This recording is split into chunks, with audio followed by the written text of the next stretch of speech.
Hello बच्चों, let us read the question first. Find the general solutions of the following equations.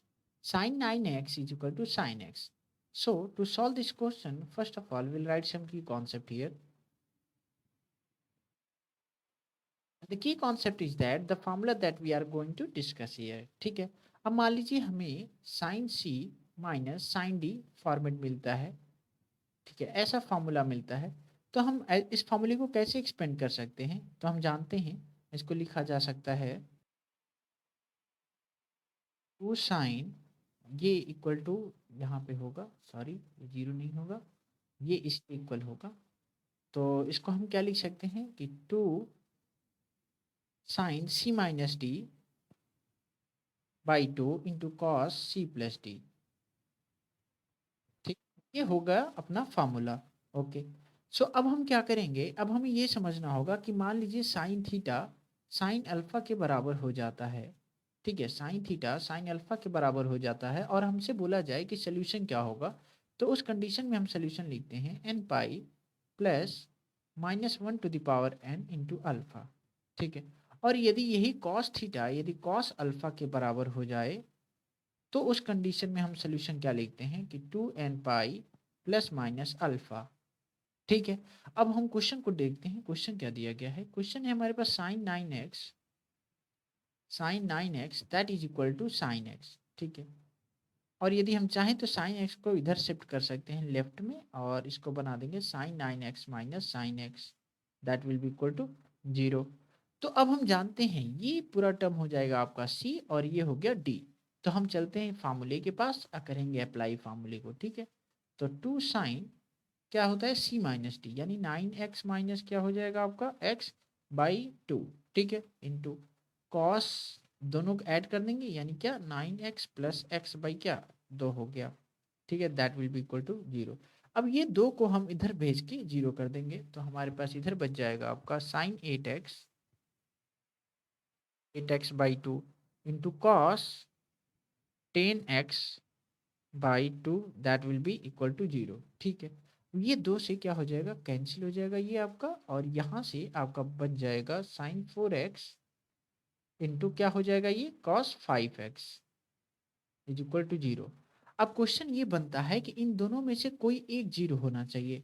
तो या तो ये जीरो हो जाए या तो ये जीरो हो जाए या फिर दोनों जीरो हो जाए. तो बारी बारी से हम केसेस को लेंगे. तो मान लीजिए एक बार साइन फोर एक्स को हम जीरो करके चेक करते हैं और एक बार हम साइड में ही कॉस फाइव एक्स को यानी हम दोनों वैल्यू एक साथ दे करके चेक कर रहे होंगे. ठीक है, तो यदि हम साइन फोर एक्स यानी साइन जीरो कब होता है, साइन जीरो डिग्री पर जीरो होता है. तो इसको हम क्या लिख सकते हैं साइन फोर एक्स और इसको साइन के फॉर्मेट में कैसे लिख सकते हैं साइन जीरो डिग्री. ठीक, और कॉस एक्स जीरो कब होता है, कॉस एक्स हम जानते हैं कि पाई बाई टू पर ही क्या होता है वो जीरो होता है. ठीक है, तो ये लिख देंगे हम, ये आपका फाइव है ये हो जाएगा आपका कॉस पाई बाई टू. ठीक है, अब हम इस फार्मूले को हमने जो कि कॉन्सेप्ट में लिखा हुआ है फार्मूला यानी sine theta is equal to sine alpha दिया हो और उस कंडीशन में हमें theta is equal to n pi plus minus one to the power n into alpha एक जनरल फॉर्म की तरह हम लिख सकते हैं. ठीक है, तो इस केस में थीटा है क्या, उस केस में थीटा है आपका फोर एक्स. ठीक है, four x theta is equal to n pi plus minus one to the power n into alpha और अल्फा इस कंडीशन में क्या है जीरो है तो ये जीरो हो जाएगा आपका. ठीक है, तो आगे इसको सॉल्व कर लेते हैं पहले. फोर एक्स ये आपका हो जाएगा एन पाई. ठीक है, ये तो पूरा टर्म जीरो हो जाएगा. ठीक, यानी एक्स क्या हो जाएगा आपका, एक्स आ जाएगा एन पाई बाई फोर, यहाँ से एक्स आ गई. ठीक है, अब हम इस पे आते हैं कि कॉस यदि theta is equal to cos alpha हो उस कंडीशन में क्या लिखेंगे, theta is equal to two n pi plus minus alpha. तो चलिए सोल्यूशन को लिख लेते हैं यानी थीटा इज इक्वल टू क्या two n pi plus minus alpha लिखेंगे. तो थीटा है क्या आपका, थीटा आपका है फाइव एक्स और अल्फा है आपका पाई बाई टू. तो चलिए वैल्यू को रखेंगे. अब वैल्यू को जब हम रखेंगे यहाँ पर तो क्या मिलेगा five x that will be equal to what two n pi और ये प्लस माइनस अल्फा. अल्फा क्या है आपका पाई बाई टू है. ठीक है, तो इसको हम आगे एक्सटेंड करेंगे, ऐसे ही लिखेंगे इसको आगे भी. क्या है हमने फाइंड आउट करा है एन पाई बाई फोर. ठीक है, और इस केस में हम आगे इसको सॉल्व कर रहे होंगे, तो यदि इसको कर रहे होंगे तो 5x इज इक्वल टू क्या मिलेगा यहाँ से 2n पाई है आपके पास प्लस माइनस, और ये है आपका पाई बाई 2। ठीक है, अब यहाँ से हम क्या करेंगे, 5 को इधर शिफ्ट कर देंगे और पाई यदि कॉमन लेना चाहें तो पाई को हम कॉमन लेके लिख सकते हैं पाई बाई 5, ये हो जाएगा आपका 2n प्लस माइनस 1/2।